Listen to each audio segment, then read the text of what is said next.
Chapter 6. It chanced several times that autumn that Olaf saw smoke on the high ground above Hudaheimsland. He paused in his work to watch it. It must be there that Torhildrud lay, as near as he could guess. There came some gleaming blue sunny days, when the very roar of the waves against the rocks seemed permeated with light and wind. Yellow leaves flew brightly in the air, and space itself was widened, from the dark blue, foam-flecked surface of the fjord up to the bright, wind-swept vault, where little shreds of white cloud raced along, infinitely high. And one day, in the middle of the afternoon, Olaf went down, took one of the smaller boats, and sailed across alone. Today it was like a sport to lie sailing over the flowing, translucent waves. The spray that wetted him through was gleaming white. The sky was so high up that he felt lost in this little boat among the waves, and every time the boat rose on the crest, he saw that the land on the other side had come nearer, plainer to the sight. He was almost in the mood of his boyhood, when he had run away from Fretterstein to play in the woods. On coming ashore, he walked rapidly up the path to the hills. The wooded slopes here were already thinned. Yellow leaves whirled and drifted, flying past him like showers of glittering light, dancing over the path. The rushing wind filled Olaf with well-being. Now his only wonder was that he had not thought of this years ago. He ought to have come over to see her, find out how she and the boy were doing. He could be sure she would hold her own, capable woman that she was. But he ought to have offered to help her, if she would accept his help, seeing that he was the father of her son. He himself did not understand why it had once seemed so impossible to meet Torhild, as though their meeting could only breed new difficulties. For they were no longer young, either of them. But he had never thought of that before. He came to the gate at the edge of the wood, followed the path between the cairns. There was much more ploughland now, stubble fields. She seemed to have harvested all her crops. Olaf looked forward, but without excitement, to seeing her again and Bjorn. A dog began to bark within the house. The door opened. The dog came rushing toward him, yelping. Behind it, Torhild stooped in the doorway, looking out. He could not interpret the expression of her face, but it was somehow quite different from what he had expected. She accepted his hand rather half-heartedly. "Are you abroad, over here?" "Yes. Do you think that is so strange?" "Oh, aye. There may well be reason in it too," said Torhild quietly. She invited the man in, bade him be seated, offered a bowl of milk. She had no ale. Then she knelt down by the hearth, blew life into the embers, and made up a fire. "You must be wet and cold. Will you not sit closer?" Olaf thanked her, and seated himself on the stool she had pulled forward. For that matter, he had walked himself dry. "But warm your feet now," suggested Torhild. From the bed came a faint sound of whimpering, an infant he could hear. Torhild gave a rapid glance over her shoulder, but took no further notice. She hung a pot over the fire and poured milk into it. Meanwhile their talk was of the wind and the fine weather. It dragged somewhat with both of them. "Bjorn is not at home?" asked Olaf. "No, he went with Ketil. They were to take a cow to the manor here." "Yes, I have heard how much you have increased your estate. You must have quite a few cattle, since you till so many acres." "We have 4 that give milk, and 3 young heifers." The infant screamed louder and louder while Thorhild was telling Olaf of her cattle. "He seems to be in great distress, though," said Olaf with a smile. He was about to ask whose child it was, but remembered Ranvik, Thorhild's young sister, and checked himself. "It is a little girl," said Thorhild, suddenly getting up. "I shall have to quiet her." With a rapid gesture, she parted the folds of her kirtle and drew out one full, blue-veined breast. Olaf looked at her, his mouth half open with astonishment. Then he bowed his head. His forehead grew hot, a blush spread over the man's face. He felt he could not look at her, had to keep his eyes firmly fixed on the floor. That was the only thing he had never once thought of, that it might turn out this way. Thorhild had seated herself on the step of the bed, with the child at her breast. Olaf felt that she was looking at him, and he was angry with himself that he could not cease blushing. They sat thus for a good while, saying nothing. Then, all at once, Thorhild spoke, quietly and in a clear voice. "I would rather you said your business now, Olaf.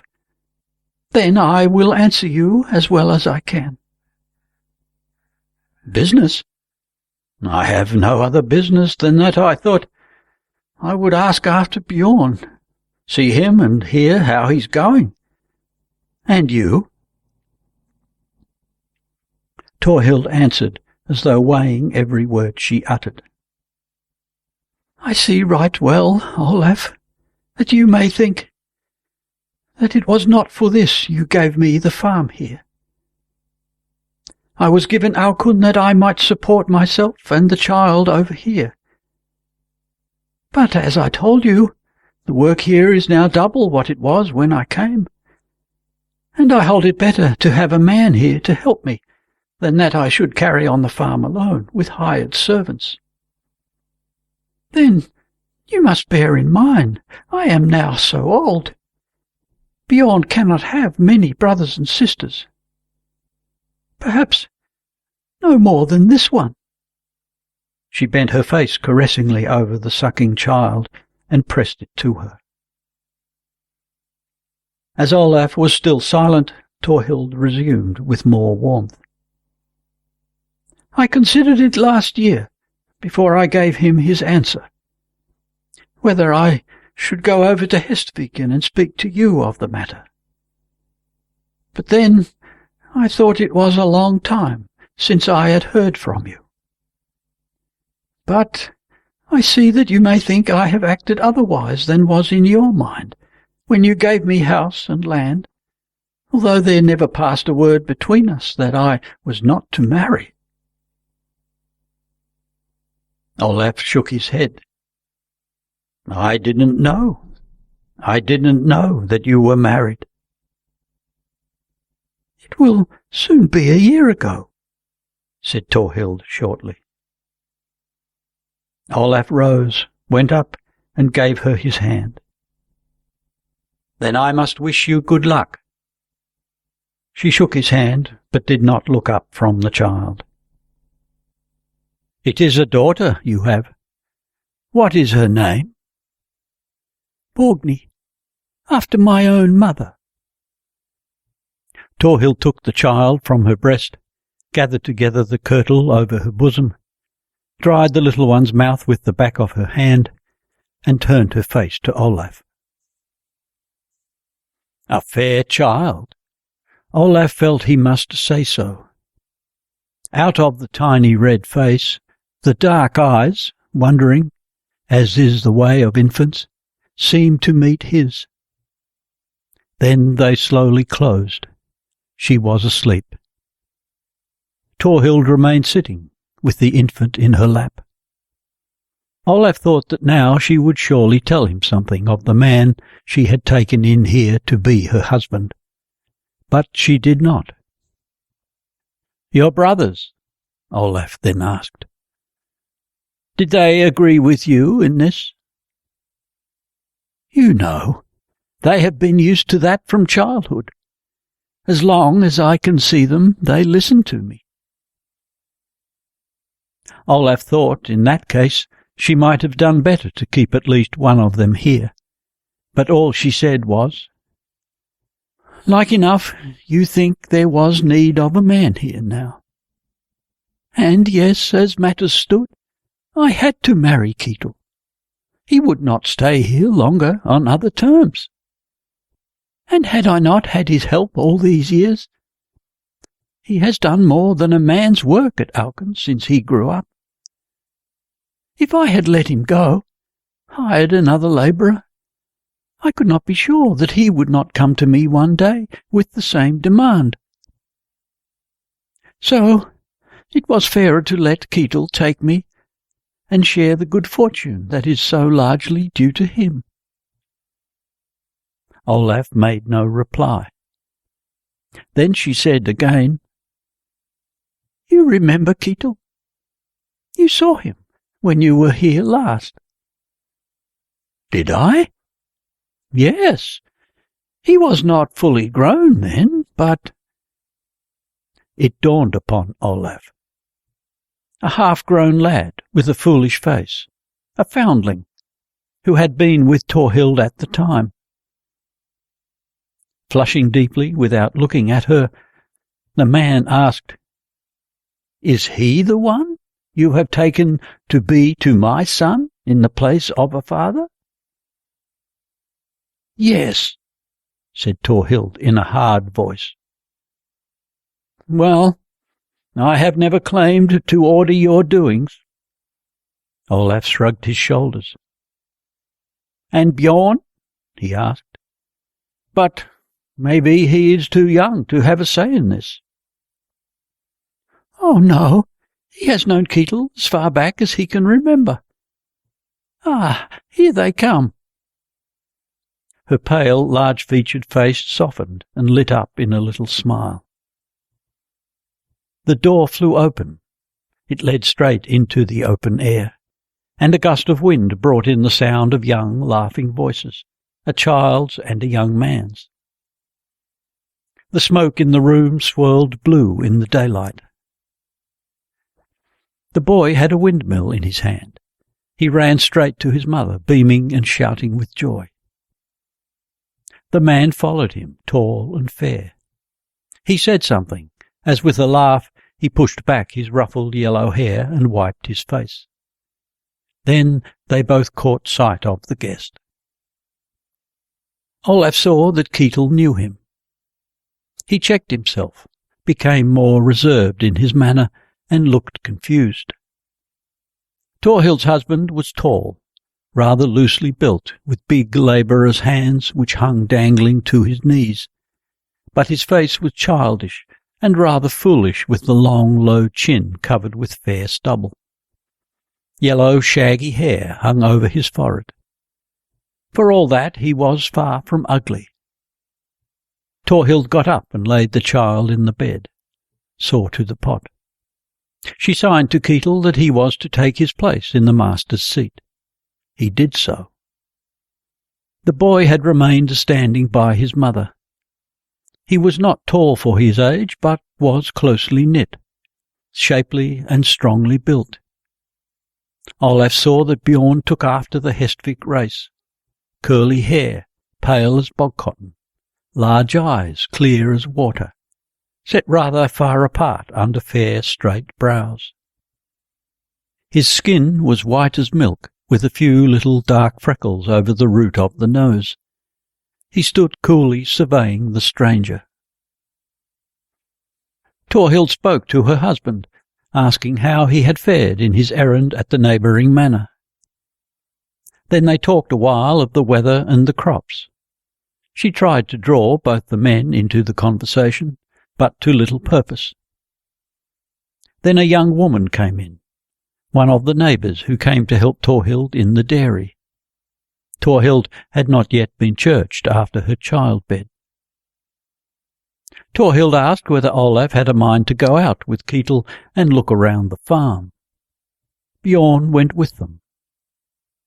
He took his stepfather by the hand, and while the men went round the little farm, indoors and out, the boy grew talkative.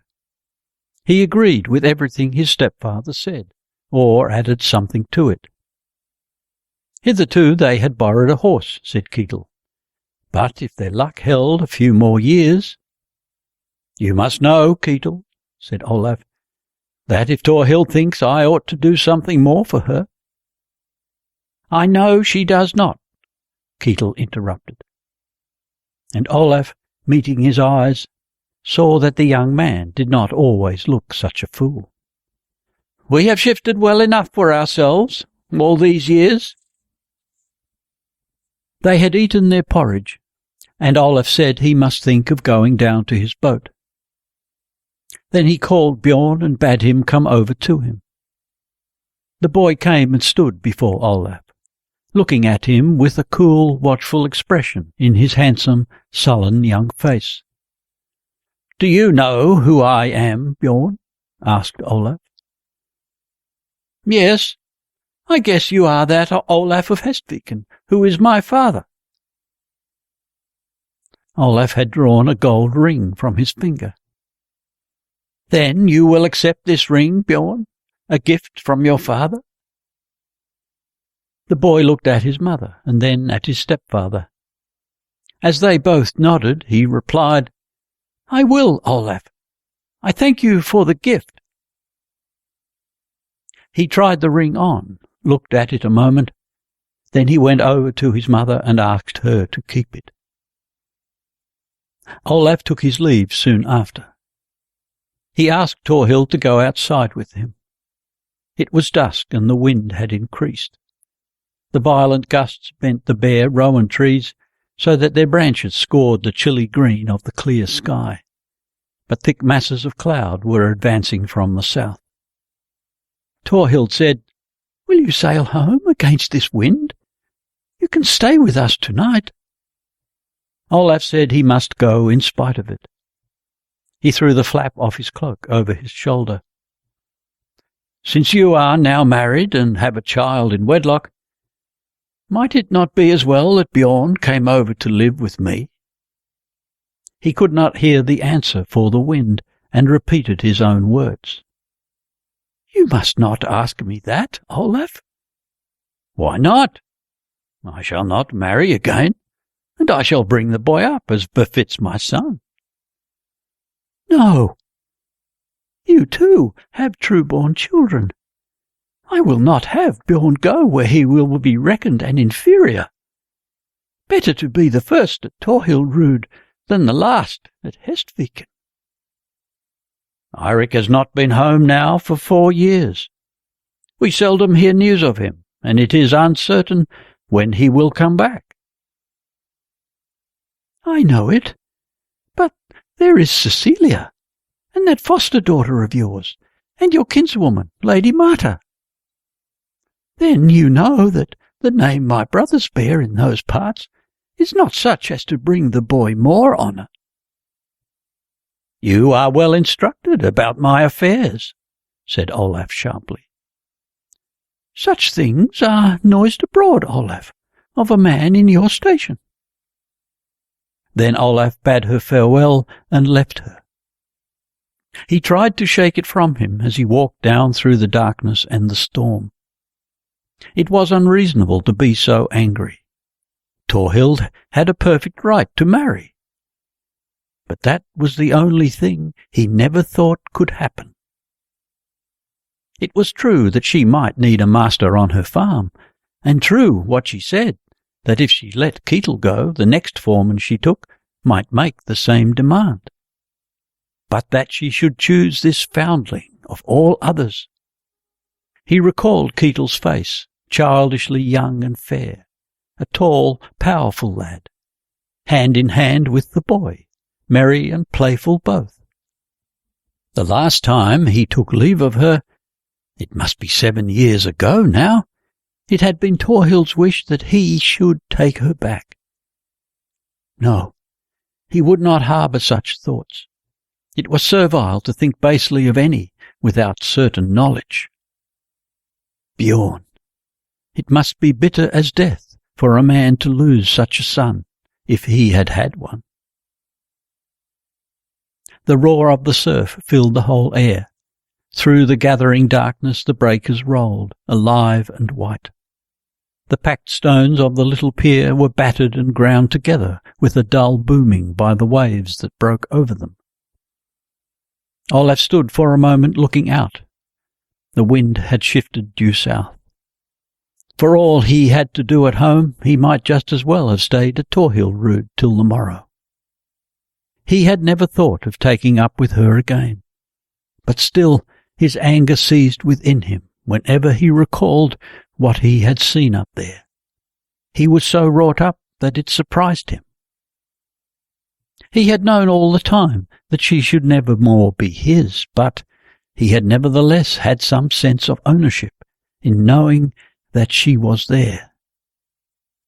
The seas broke right over him as he went out onto the little pier, where his boat lay rocking on the lee side.